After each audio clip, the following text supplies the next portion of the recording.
So like I said, we recorded this afternoon Paula's presentation because, like I said, she's in Ukraine right at the moment, and it's now in the middle of the night for her. They're 6 or 7 hours ahead of us. So we recorded it during the day, and she is there, and she was thrilled to do it with us. So, and we were thrilled to have her. So we'll run that tape. We'll thank Photo Shelter, Epson, Pro Photo Daily, American Photography, and Archive Magazine. And it runs just about an hour. And afterwards we can chat, and we can get on for our weekend. So let's run it, Jay. Thanks everybody for coming. Situation. I'm just in Ukraine. Okay. let's get this straight. I'm in a nice hotel. I'm sitting on a sofa in my hotel room in Lviv, Ukraine. I'm in Lviv, Ukraine, Western Ukraine right now, because I just finished up a story, another rather in-depth story I did for Getty Images that I've been working on military rehab, not just the war wounded, but the war amputees. And given that we're over 8 months into this war, it's pretty important to look at these issues now. Earlier in the war, we wouldn't be able to see so many of the soldiers that have been lost their limbs, unfortunately, due to this war. But again, I'll be showing you some of that story as we move on. Right now, what we're looking at here, what I wanted to start with is October 17th. And this picture is from Kiev, and it's from the second drone strike. The first one was October 10th. I was not in Kiev for that one. This one, I was, and from my hotel, the city hotel, I went to the balcony, I shot some pictures of the smoke, and then went to the scene. I wanted to start with this because, first of all, just to backtrack here for a moment, everything I'm showing you, I told Frank, thanks so much, Frank, for arranging all this, and your energy and passion for Ukraine is amazing. So thank you, really. So what I told Frank is that what I wanted to do that I thought would be good for the audience was to show work from this trip. So I've been coming and going out of Ukraine since the beginning of the war. I was actually in Afghanistan when the war started on the 24th. And got here as soon as I could after the Wall Street Journal assignment finished. So I was in country maybe a week after, came straight from Kabul, actually. So long story short is I said to Frank, look, let's go, I will focus on everything I've done since this trip, which is September 18th. I've been on assignment for Getty Images. I've done a whole potpourri of stories, and I think this will be good to talk about, because it talks about what I've been doing. Pretty much I'm a self-starter photographer, coming up with my own story ideas, pitch them to Getty, but I've been on a consistent lengthy assignment for them, and it's been great. So starting back to October 17th, this is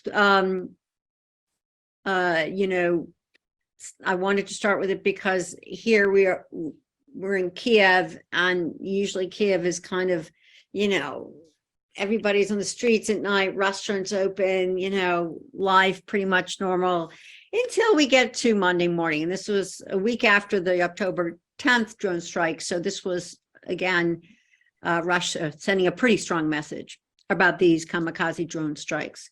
Now, as you can see here, I am at ground zero.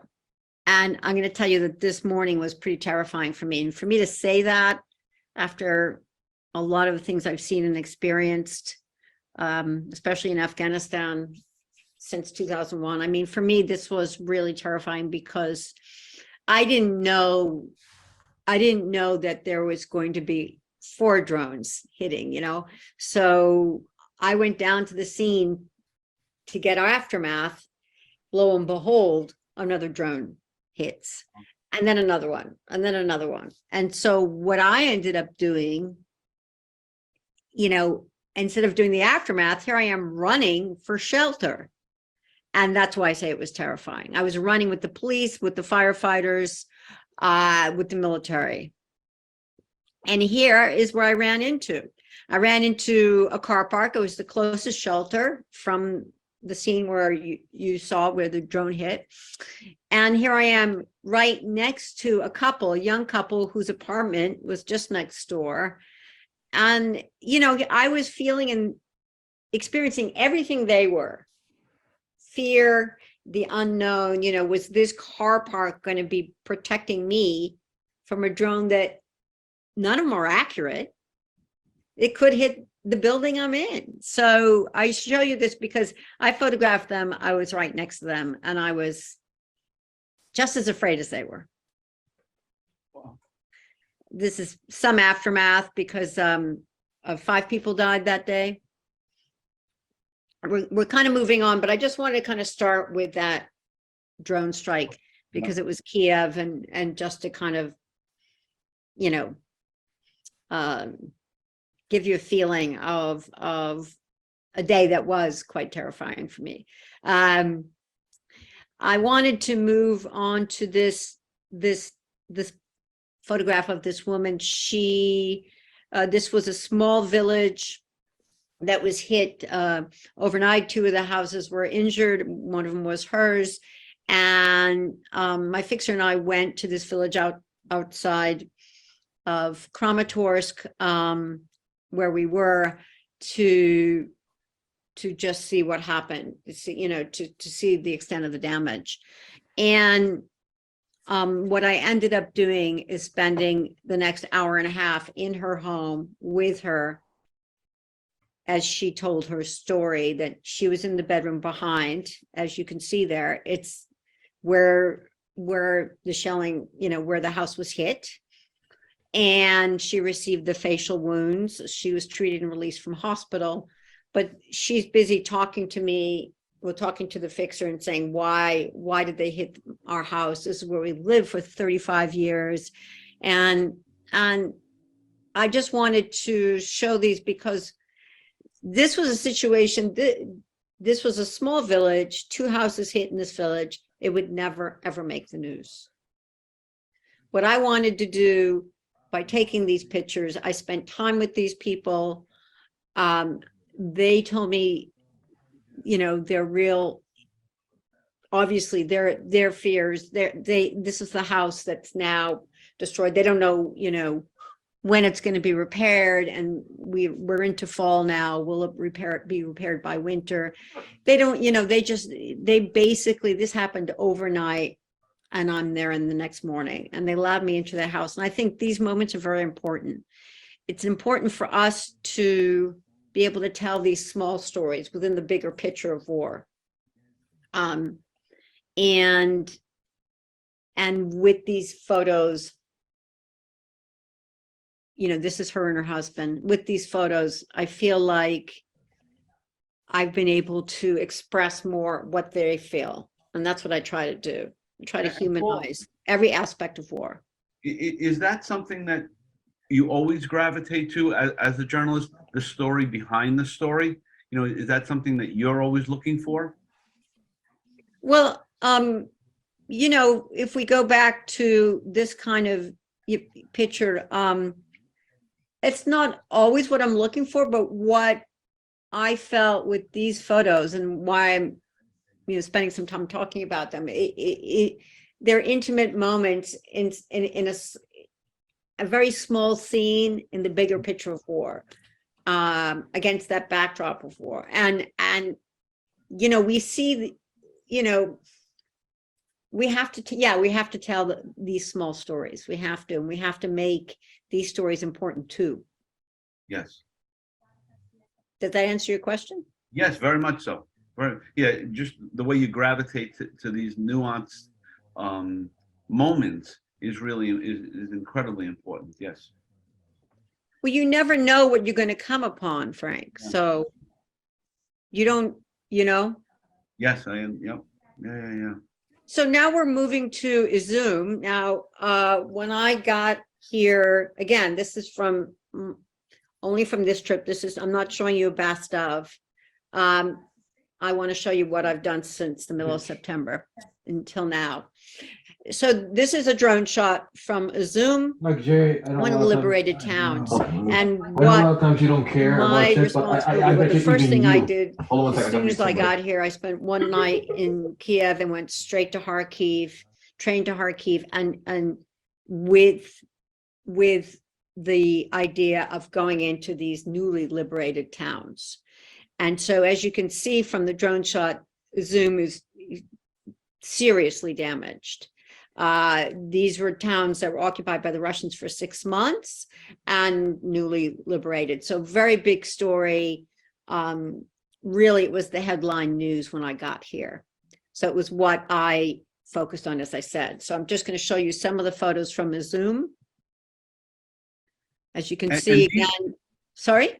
Yeah, and Paul, so using the drone technology, is this something new for you? And you know, how long did it take you to master it? And do you appreciate it more or less than, you know, just a handheld camera? How does that how's that metamorphosis been for you? Perfect question, Frank, because you know what? When I got this drone in March of this year. Okay. Wow. In fact, a good friend who is in Washington, D.C., Ken Sedano, I have to applaud him because he not only brought my drone in, he brought a drone in for Carol Guzzi. And we both got these drones at the same time. We're like, yeah, old dogs can learn new tricks. And Ken presented for us as well. Yeah, I know that. That's why I figured it's perfect to mention him. But the amazing thing is that it was just, you know, credit card to B&H, ship it to his house, and he made room in his luggage. And God bless him for doing that, because at that point in time, you know, it was really important to have a drone. And yes, I think it is, as you can see from this shot. It's really, really important to be able to show this kind of damage from an aerial viewpoint. Yes. From a bird's eye view, so to speak. And yes, I'm just learning it. You know, of course, there are photographers I know that have had drones for years. Right. But that's not me. I went and bought, you know, the latest and greatest one, the Mavic Pro 3 with the Hasselblad lens. And maybe I didn't need that, but I thought, well, I'm going to get one. I'm going to get a good one. So I've really enjoyed it. I am now pretty good at it. and so now, you know, fast forward to the pictures you're looking at right now. Yeah, they weren't shot all that long ago. So now I've had the drone for you know, since March. We're still looking at, and here we are with another drone photo. So you can see what I'm doing here, Frank. I'm trying to think, how can I get a creative shot, something different? This is a food distribution line. So obviously I shot it from the ground level, and then I thought, well, you know, if there's a little bit of a line here, I'll just get it in the drone. But that's got to be an interesting thing for you, and you know, in your brain, to be shooting this one way all your career, and now you know what, from above, this is going to be interesting. And I give you all the credit in the world to learn the technology, you know, sort of on the fly and all that. But you could speak to that, but also speak, if you can, and maybe not now, but just as you go on, the camaraderie that you can call somebody in the States, do me a favor, I know you're coming. I mean, how wonderful is that? That there's no, like, you know, I don't have the time for that. You know, I don't have room. But like, you know, he left another pair of shoes home to make sure he brought you your drone. I mean, like, that's so cool. Well, that's Ken. He not only brought mine, as I said, he brought Carol Guzzi's. Both her and I decided, yeah, we kind of need a drone here. You know, there's destruction upon destruction upon destruction. And I didn't show you my airpin photo that it's been widely published. It's the most destroyed area of Irpin. But when you see so much destruction, aerial bombing in Borodyanka, and again, Irpin, you know, the Kiev suburbs that were, you know, really, really, especially Irpin, I think 60 or 70% of the infrastructure was destroyed. So how do we shoot this? We got to be able to see it from multiple viewpoints. And even on this Getty assignment, some of the stuff I did back in Irpin, because I was based out of Kiev for a bit. They wanted me to babysit the Kiev region. I went and did reconstruction via drone. So what does that mean? I went and did the Irpin Bridge. I photographed, there's part of this reconstruction now means fixing roofs. The money's come in to the government, it's feeding out to some of these suburbs now. And so there's reconstruction going on. And this is Ukraine, the most resilient, the most incredible people who will not wait till the war is over to fix that bridge, that famous Irpin bridge that you saw so many photos of, that we all did early in the war. That destroyed bridge is a full-on construction zone. I should show it to you while we're talking about it, but it's not part of this this particular projection. But again, I shot the destruction and then recently did some reconstruction. That's the point. So of course, now we're back on the ground. This is the same exact place from the drone and from the ground. And we have another drone shot. For me, I was just playing around. How can I get an interesting shot? We are in a Zoom.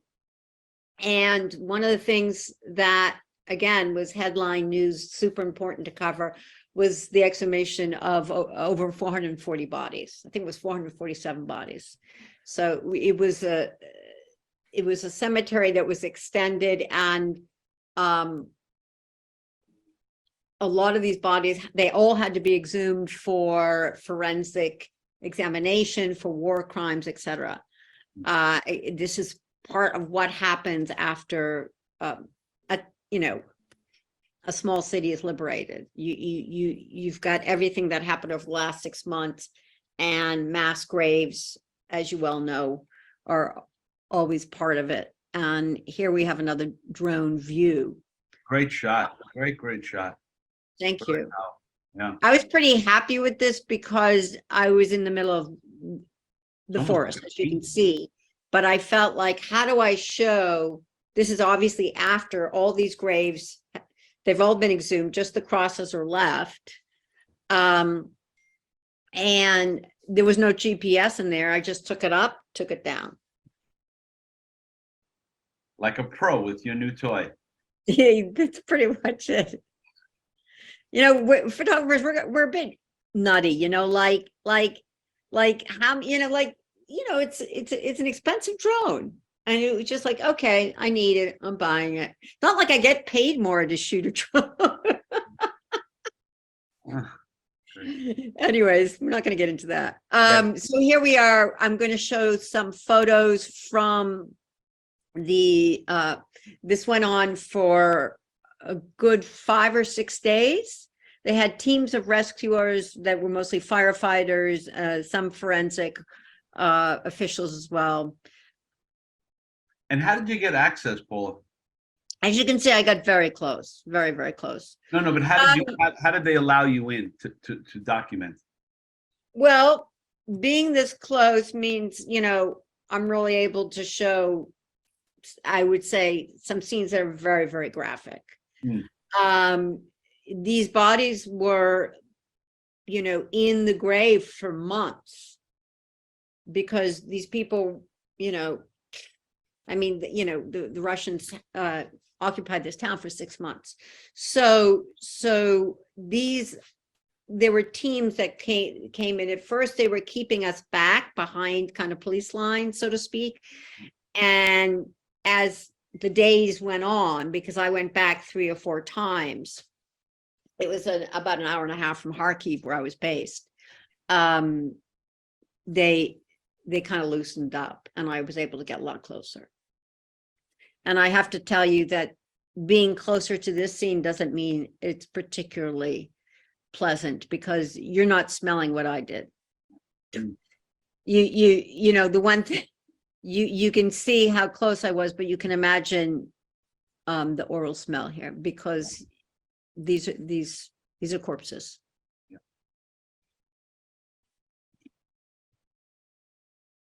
And what I was playing with is, it doesn't matter what we photograph, how graphic the scene is, playing with the light and trying to, you know, make something that's a little bit more interesting to look at if possible.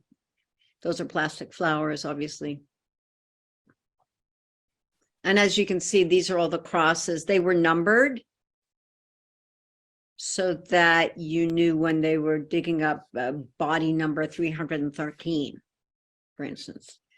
Okay, now we're moving to another liberated town called Kupiansk. And I'm going to just tell the audience, you know, obviously witnessing war means we're going to see pictures of death. And when I went to Kupiansk, I went there twice.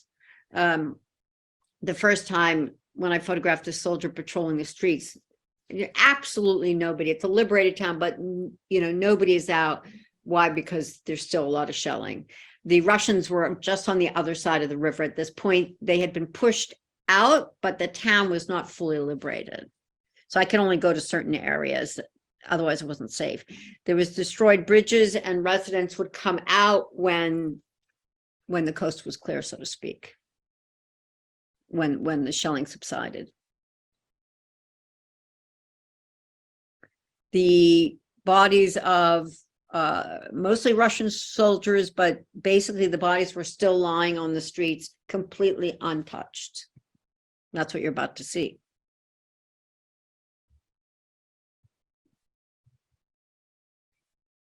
These are Russian soldiers, what's left of the corpses of. Something else, of course, I was documenting was the fact that when the Russians left these liberated towns, there was no electricity for weeks. So candles were it. And it was just how the residents that were still there had to deal with things. They had electricity during the Russian occupation. When the Russians left, they took it all away. So they had to wait for the Ukrainian government to reconnect them. Now we're moving to a story I did in Kramatorsk that I'm really happy about because it was exclusive, and it's what we try to do when we can do it. I had access to this hospital. This hospital is in Kramatorsk is not the first, but probably the second place that the soldiers will come to right from the front line. So injured at the front line, treated at a field hospital just to stop bleeding sometimes, and then brought directly to the hospital. Sometimes, depending on where they're injured, they would be brought first port of call this hospital. But this is a hospital that only treats military. The military, they're saving lives every day. They're stabilizing the patients, and then the soldiers are taken on to Dnipro, to the next hospital, and they don't want to keep them there more than 48 hours. They don't have an ICU there. This hospital is for treating, saving the lives, and stabilizing. What I had access to is pretty unprecedented because I'm in the operating room. As you can see, this soldier will end up with a traumatic amputation to the arm.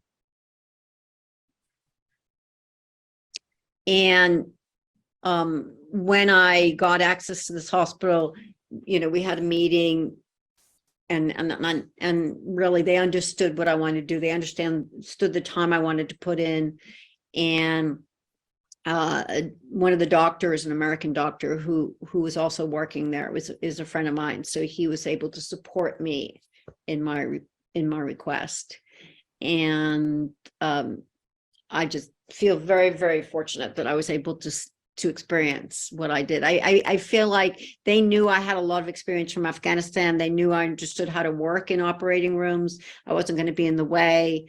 I'm one photographer, I'm not shooting video. And so I really wanted to be that fly on the wall, which is what I was. This is the American doctor, you can see right there. He's also from Massachusetts, like me. So you can see, you know, what I'm photographing here is in the operating room. What happens in this war, in this horrific war, is the shelling. The injuries from shelling are similar to what I had seen in Afghanistan from IED explosions. So they're just ripping apart bones, and so they have to. They're putting together the bones back together with this external fixation. That's what it's called. Looks rather medieval, but that's what it is. And a lot of them actually are from the States. Another shelling injury. And Paula, you know, I ask this question frequently. You know, how do you decompose after a day of this? You know, of really graphic imagery, whether it's, you know, in the cemeteries, the mass graves, or coming upon, you know, an explosion. How do you make yourself okay? Well, I mean, in regards specifically to this hospital story, I was very prepared to what I was going to see. I had done stories like this in Kabul, quite frankly. I worked in the emergency hospital, which is an Italian-run hospital that only treats war wounded. I was embedded there for days because one of my ongoing stories, that hospital did not treat military, it was treating civilians, but it only treated the war wounded. So because it was Afghanistan, they were coming in with these horrific injuries that were similar to what I saw with the military. That's what I was saying. Their improvised explosive devices, their suicide bombings, you know, these were the things that were happening. That and the patients, you know, mass casualties coming in to this hospital where I worked in Kabul. So, you know, I think before they let me spend time in the Kramatorsk hospital, they had Googled me and they'd seen my website already. So they knew I could handle it too, because I told them I had a lot of experience with this. So I'm not saying it makes it easier, Frank. It's just in this situation with this story, I knew what I was going to see. And still, sometimes you're taken by surprise. I think the mine injuries are always the worst for me. And we'll just move on to some of the injured.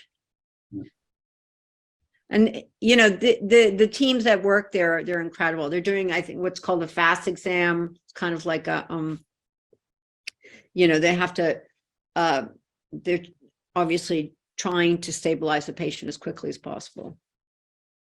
And it seems like they have some good technology, good equipment there. Yes, they do. But they're also getting supplies from actually this American doctor that introduced me to this hospital that was also working there. There's a lot of donations coming in and a lot of wonderful American emergency medical physicians that are coming in to help and bringing in supplies. And then they're getting supplies from other parts of Europe. So the hospitals always need to be stocked up with these supplies, as you can tell, for obvious reasons, especially the military, the ones that are taking care of the military. So from what my understanding is, a lot of these doctors have, you know, they're trying to really, really fundraise and get more supplies shipped into Ukraine so that these hospitals are well stocked.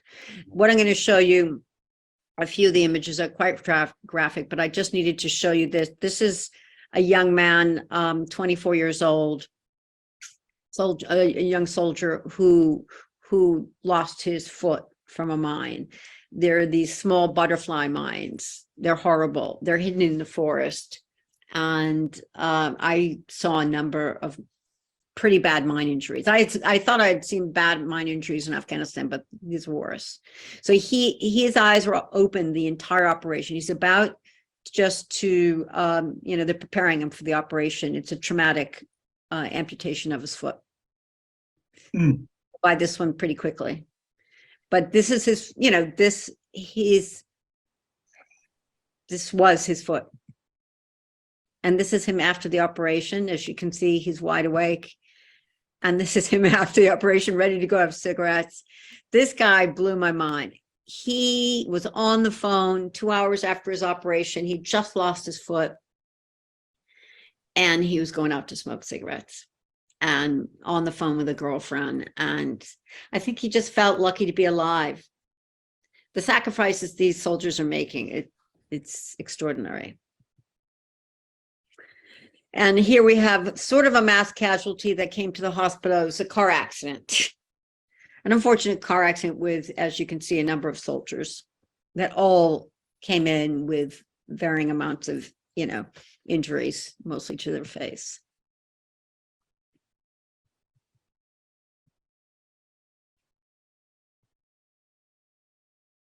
And then, as I told you, the military are they're transferred pretty quickly within 24 or 48 hours. Here's the same guy who had just had his foot amputated, smoking a cigarette, and he's going to be transferred to Dnipro Hospital. And that was within 24 hours. Try to imagine that happening in the US. Wow. Yeah. Yeah.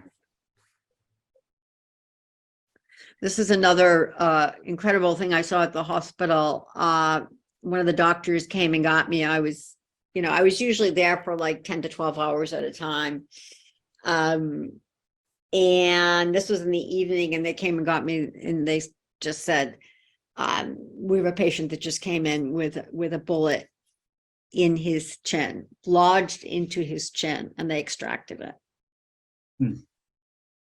So now, how long are we there now? Yeah, there's the bullet. Wow. Unbelievable, just unbelievable. So this was the last thing I shot at the hospital, actually. So that was probably day 4. Yeah, around day 4. Wow. I wasn't sleeping there. I just go back to the hotel at night because it wasn't necessarily busier at night. You know what I mean? And for security reasons, I was advised to stay at, there's curfews. So I went back to the hotel for, usually around 9 or 10 at night. And so we're now there a couple of weeks. How long are we there now? And where you are, in the hospital? Is that 2 weeks in, 3 weeks in? The hospital where I did the story? Yeah, no, I mean, like from when you first got there to the time you're in the hospital. Is that 2 weeks? Is that 3 weeks? Oh, how long I've been in Ukraine? Yes, sorry. 2 to 3 weeks. Okay. I have to just look at the date of the photos. I mean, I started the assignment September 18th, and you saw what I started on first. That is immediately the liberated areas. The military hospital story, I never expected I would get the access I got. So once I got in, I just told the editor that, I talked to almost every day when I was on the assignment. I just said, I'm not going to be filing this today. I'm not going to be filing it tomorrow. This is a good story. And this is a story we need to really dig deep into. So yeah, she was great. She said, just when you're done, let me know. And so, yeah. So, I mean, it goes from, pretty calm to pretty intense like that. Yes, right? But that's how it is. That's how it is when in any emergency room in a hospital. Right. That's how it is. When I was working at, as I said, in this Italian-run hospital in Kabul, no, it could be calm for hours. But I would tell you that the military hospital, there was usually patients coming in. I mean, soldiers coming in pretty regularly because of the location of this hospital. With Bakhmut close by, frontline wasn't terribly far away. So Bakhmut is an area that is frontline. It's a frontline town that has been, kind of the frontline battle zone for months. The Ukrainians have been trying to push the Russians out there. So a lot of injuries there, a lot of death there from military side. So Yeah, I mean, I'm just saying because it's in the east and it's Donbass region, you get a number of areas where the military would be coming from. Does that answer your question? Yes, very much. Okay. So we're moving on to we kind of started at the Kramatorsk Hospital, and then I wanted to get more into the rehab. And so you're in the emergency room, you're in the operating theater, you see the traumatic amputations. Now I want to see the rehab. I want to see the recovery, the resilience, the strength and determination of these soldiers to rebuild their lives after losing limbs. And this was a story I just filed to Getty a few days ago, just to give you the timeline, because I know you asked me. So I shot this in Western Ukraine, and that's why I'm in Lviv now, because I just finished this story.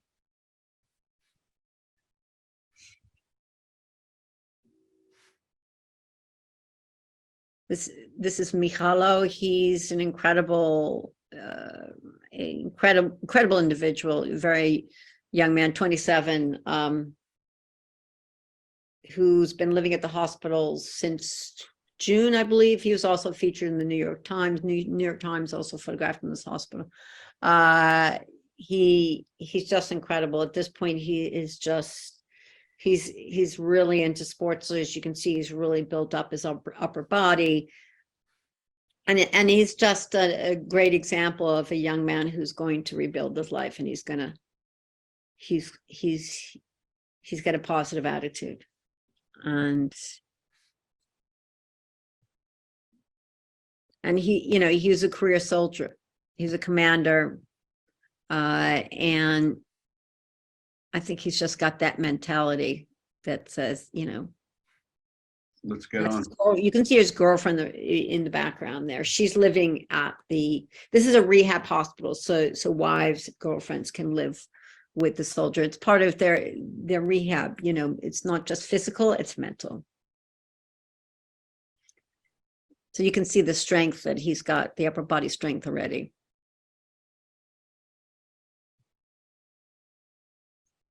That's his girlfriend there holding the wheelchair. And then I followed him to the prosthetic place, which is here in Lviv. So that was amazing. He was getting his training prosthetics. He will not quit, right? He's learning how to walk. Frank, he's gonna be, he'll be, yeah. I mean, there's injured soldiers that are going back in the field.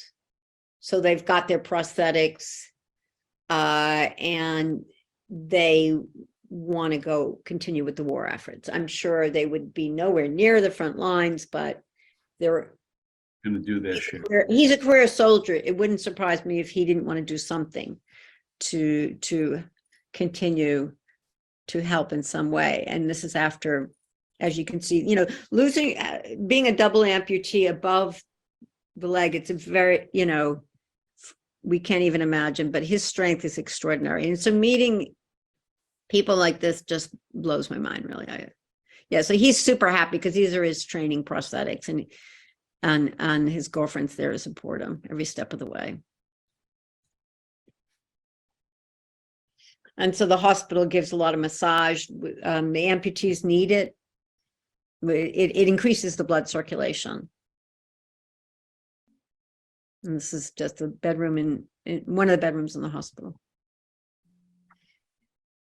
So a lot of what they do is physical exercise. As you can see, it is rehab. It's every day going in and exercising the limbs.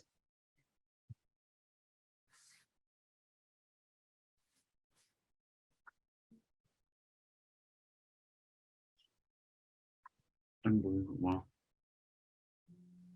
You have any questions? No, I'm mesmerized by the images, and just I was going to ask you, they're getting psychiatric help there as well. Yes. Mhm. Yeah, I didn't, they are getting, I mean, from what I saw, so they, at this particular rehab facility, the prosthetic clinic is in Lviv, where I am now. The hospital itself is an hour and a half from here. So this hospital does not have, obviously, a prosthetic clinic that takes a lot more space than they have at this particular rehab hospital. This rehab hospital would be, yes, they want to provide a home away from home, because a lot of these soldiers are there for months. Right.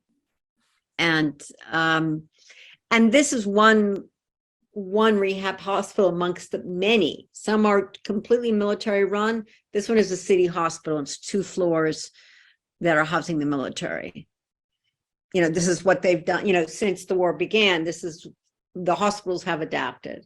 The prosthetic clinics have adapted to treating the military, to getting them their prosthetics as soon as they can get, as soon as they're healed enough to get them. And here we are in a prosthetic workshop. And I love this photo just because I nicknamed it hand job. So it's just like,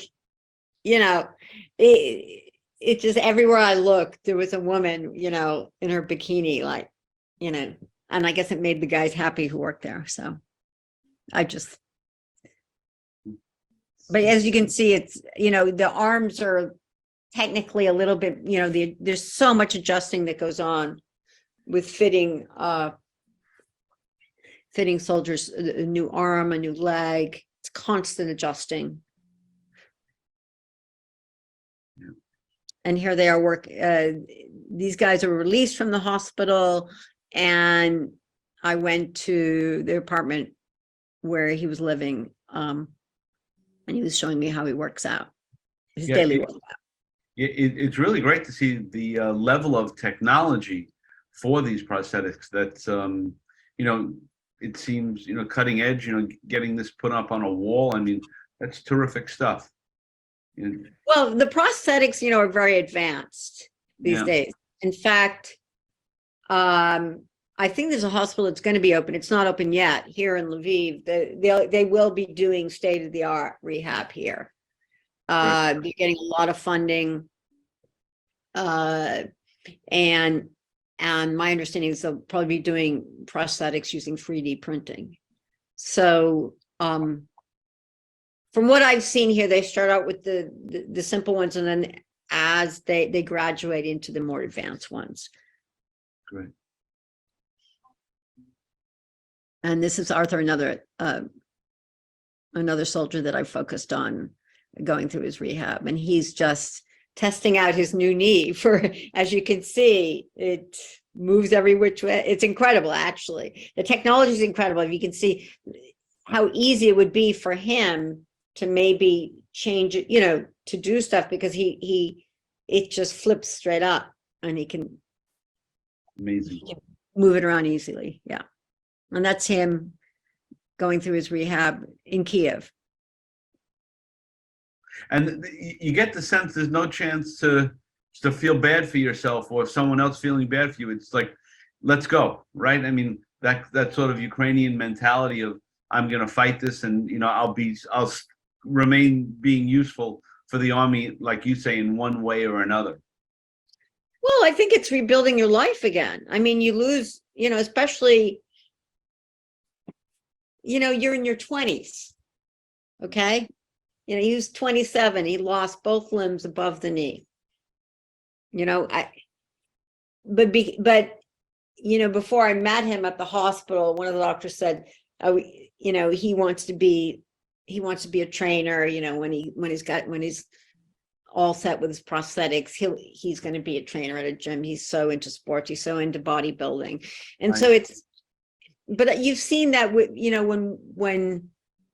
when people who are paralyzed become athletes, and when amputees, it makes them feel whole. It makes them feel, it brings them back to life from the hell they experienced on the front lines where they lost their limbs. Because you got to understand, the shelling is, there's mines, there's shelling, there's so many horrific ways that the military are injured. It's not I've seen gunshot wounds here, but not that often.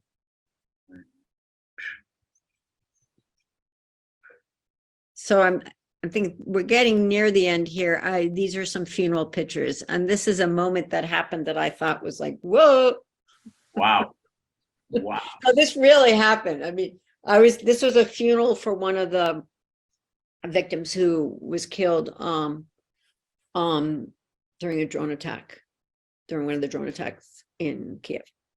And I was the only media there inside this very small church, and the light was coming in, so it's obviously reflecting off the cross that the priest is holding.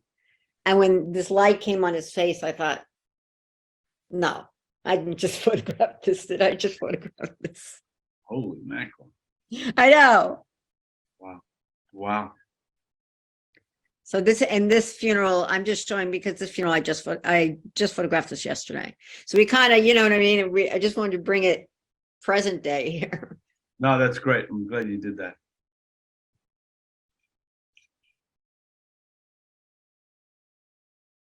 And in this particular funeral from yesterday, there were injured soldiers that obviously came to the funeral, because what happens, the stories that you hear that are so sad, in this case, one of the injured soldiers in the wheelchair, the commander who was killed was trying to help evacuate soldiers that were injured.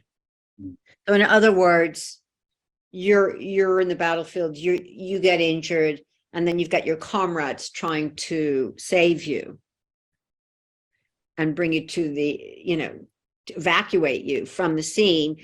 Russians take advantage of that And get you again. Yeah. It's an interesting thing, these last two photographs. It seems to me, in the most beautiful way, that each person is supporting the other person. They're getting strength from each other. Like, even the soldiers need to hug somebody. Just like the moms and just like the children, there's always somebody else to help you. There isn't just that one person. Everyone needs the touch of an arm around the shoulder or a hug. Very compelling. Well, if you are that soldier that survived, and your comrade died trying to save you, and it's typical Russian tactics of knowing when they, a second missile strike hits the area, and they end up killing, 2 or 3 soldiers. It's extremely difficult for these soldiers. You can't even imagine, the ones that, as you can see, they all came to pay their respects. No. Because he died trying to rescue them. Right. Yeah, that's unbelievable. Beautiful. I'm ending. I believe this is the last photo. I'm ending with this photo. Let me just see. Yeah, that was the last photo. I just want to get back to it. Sorry, because this photo is this is a photo that's 10 stories. It's in Kharkiv. And in Kharkiv, a lot of the infrastructure, as you can see, has been shelled. I was told that I was visiting this one building, and the manager of the building said, "Do you want to see my sunflower?" And I looked at the picture. I said, "What are you talking about?" And he said, "Well, if you're willing to walk up 10 flights of stairs, I'll show it to you." And there it was. And he watered it every day. He walked out on this. I had to walk out on the same kind of rickety roof. I wouldn't let my fixer walk out on it because I just was worried about too much weight, So he stayed behind, and I just walked out really quickly, snap, and I left. But it was just a beautiful, beautiful moment, It looks like it is. to see this sunflower growing in the middle of the rubble. So I thought it was a good ending. I know you used my rainbow picture for the promo, but because this show was all my recent work, I wasn't, the rainbow pictures from the spring. So No, this and yeah, that's a perfect image to end on, right? It shows strength. It shows the sun. I mean, it shows everything. It's so. How long are you staying for? What's your plans as you move forward now, Paula? well, I'm wrapping up the Getty assignment. I've got maybe a few days next week. I'm going to shoot something, and then it depends on. There's another assignment pending, and then I'm just making Thanksgiving plans. To be quite honest, back in the States. Okay, oh, good. So you're coming home soon, and then what's your like? How do you plan when you want to go back? Is it by events? Is it by assignment? Is it by your own burning desire to catch up with the rehab folks? What motivates you to go back? And no, that's a perfect question. I'm sure you're asking that of everybody. I mean, for me, because I'm freelance, I don't have that guaranteed assignment Right. This time I've been on,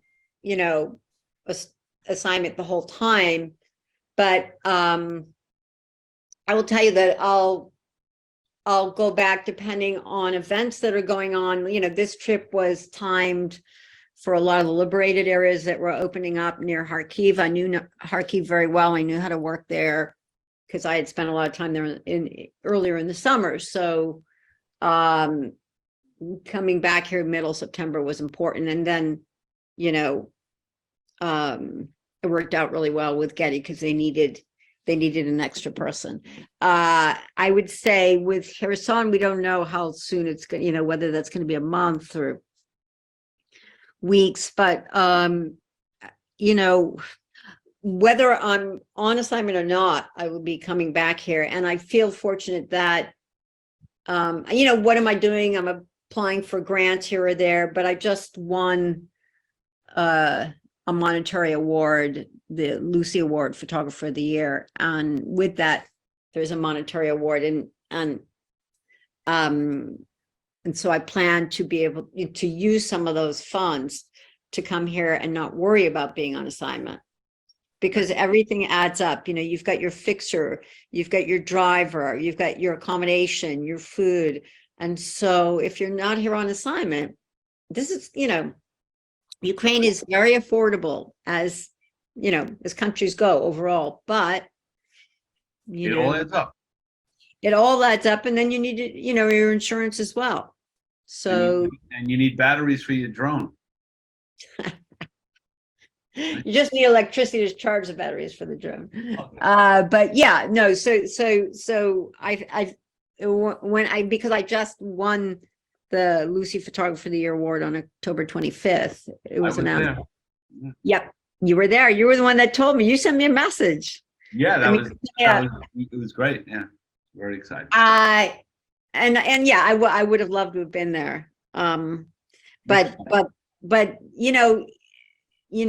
least being able to have some of those funds used for future work here means a lot, because the award was for the work I have done here so far. So great. So what I like to do, Paula, usually, when we end, is to give you the last comment. And I'm sure everyone who sees this is going to wish you well and to be safe, as you continue this incredible journey. So I'll let you close us out tonight. Well, again, Frank, thanks for everything you do, bringing attention to Ukraine, and having a huge variety of photographers speak about it. I hope I've been able to provide, some value here in showing my most recent work. In fact, photographs that I shot yesterday, and just as a kind of, because this has been a good trip and it's gone over 6 weeks now. And I feel like it's just what, for me is it's good to show the most recent work I have, and it's good.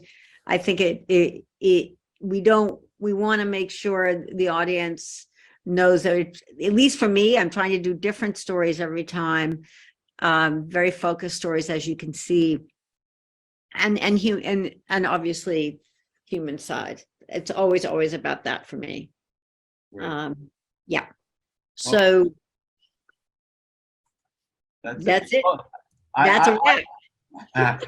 I thank you so much. I wish you for safe travels back home. Have a great Thanksgiving. And Paula, it's a standing invitation when you have new work that you want to show, just reach out because we'll be doing this again. I'd love to have you back, and because your work is too important not for everyone to see. So I thank you very much, and we'll be in touch. Be All safe. right. Thanks, Frank. Okay, hon. All right. Bye. Bye. Bye.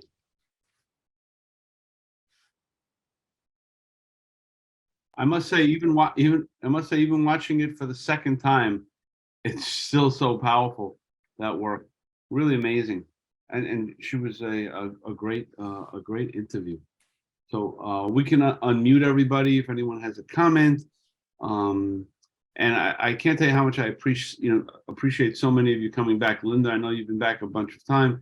Ingeborg and Allison, seeing Karen for the first time, I think was great. So thank you very much. Alexa, you have a comment? Yeah. Yeah. Go ahead. Excuse me? Are you? Yeah, Anka? No? Yes. I've heard. Oh, yeah. Hello, everyone. My name is Anka. I'm Ukrainian. I was born in Donetsk, and I had to move Donetsk in 2015, and then I moved to Irpin. So I don't know if those city. Well, I just wanted to say thank you for this amazing opportunity to see those. It's a hard job. I was there in Ukraine in summer and in the beginning of autumn with another photographer. So you were a fixer, you said. Well, I was trying to be. I don't know. Like I didn't know that there's a specific name for this. Absolutely, I was just trying to help. Yeah, to my friend because he wasn't assigned with anyone. He spent 5 months already there. No, 3 months, I think. Yeah, 3 months he was already there. He was close to the moment that 90 days is gone because you can stay in Ukraine only for 90 days without visa. After this, you need to leave, or you're supposed to get visa. So and he was in liberated city. Also, that was so hard for me to understand how it all works. To get those permits, to get to those city, liberated city, to photo shoot military, not just volunteers and everything. And he has his own project on Polaroid. So for me, it was amazing experience to be with a person who is so talented. And who was that person? Who was that photographer? Tom Marker. I don't know if you know him. Tom Marker. Yeah, he's New York-based photographer, documentary. So everything that you mentioned here about how hard it is without assignment and everything, yes, I can totally say yes. But it's possible. If you're Ukrainian, I'm Ukrainian, and I have a lot of friends who left their apartment, for example, in Kharkiv, so we were able to find it for free. And also train tickets, it's not so expensive. It's some like $10 or even less. And without a car, yeah, it's a challenge, kind of challenge. But also it's possible, even be there, even be able to record, to shoot there, to speak with people. Well, I know Ukrainian, Russian, so he speaks Russian because he was born in Kharkiv. So for him, it was like his project, one time, one life, I don't know, opportunity or something like that. So yeah, thank you so much for organizing this. To see those some pictures, like it's very well known. I saw them on medias, I think, or so I recognized them. I was like, oh my God. Yeah, so thank you so much for this. And thank you for sharing. George, you had something you wanted to say? Oh, well, there have been a lot of amazing photographs produced by these amazing photographers that have been in the Ukraine, and each one of them seems to be more powerful than the other. But there was something about this presentation, it seemed to me, that was on a different level. And I'm not sure it was. I think it may be a combination both of the photographer and the way she narrated the thing, and the nature of the pictures she took that showed the injuries the way they did. That was very powerful. Like William has a comment here in the chat saying how powerful this presentation was. I would double that. Yeah. And there was maybe I didn't hear it correctly, but did she say she has a 6-year-old son or child at home? And she's been gone for 6 months. If that's the case, just how does that work?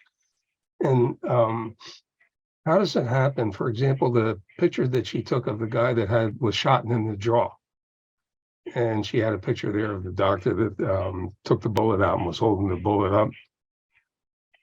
They had run to get her to take a photograph of it. And how does that happen? It'd have been wonderful to ask her, like, what kind of relationship were you able to have? How did that happen? That you got to the. She actually knew a doctor in the emergency room from New York, and he had spoken to the people from the hospital to allow her to get in. Like with a fixer, the photographers are also cagey. They know to get a story, they know they may have to stay around for a day or two just to make nice, so people believe them. Right. But I think from what I've gotten from, all these stories, the Ukrainians are very much open to exposing what's going on so the world can see it. Yeah, that seems to be. I think they recognize the power of that, and everyone does. Anyway, this was remarkable. Yeah. It was amazing. Yeah. Well, it's it was just another riveting week of incredible, the courageousness of the photographers, of the Ukrainian people is just, it just keeps on building and building to, to this piece where these people are tough son of a bitches. They're not going anywhere. God bless them. God bless them. And, with the winter coming, it's not going to be easy for any of those people. My God, with no heat and everything else, it's going to be tough. I mean, it's going to be tough, but from our end, we're going to keep doing this, and we're going to keep, trying to get it out to every place we can, and everything you guys could do to build our audience, all of it. It's all stuff that we all have to do a little piece of it. So I really can't thank you guys enough for always coming in. And I did get a letter from Sandy, from her parents, that she has an excuse why she wasn't here this week. Sandy's our dear friend also. So so I mean, if anyone else has any comments, now would be the time. If not, start to enjoy your weekend, and before you put your head to the pillow, say a little prayer for the Ukrainian population and those soldiers. Right? I mean, that's what we can offer, and we will. So, thanks everybody. Thank you, Frank, so much. Thank you. Thank you. Thank you. And we will certainly do this again, probably another month or so. We'll line up another crew, and we'll do it. So thank you. And I also have to thank Jay, my tech guy, who pulls all the stuff together and last minute. Absolutely. He's mostly a pest and a pain in my ass. Without him, I don't know what we would do. So he deserves an awful lot of credit for helping us pull this together. So thank you, Jay. Thank you, Jay. Thanks, Jay. Thanks, Jay. Thank you. Yeah. Take And care. we'll see you the next time. If we don't see you before then we probably won't. Have a great Thanksgiving. We all have something to be thankful for. Definitely. Happy Thanksgiving, everybody. Thank you.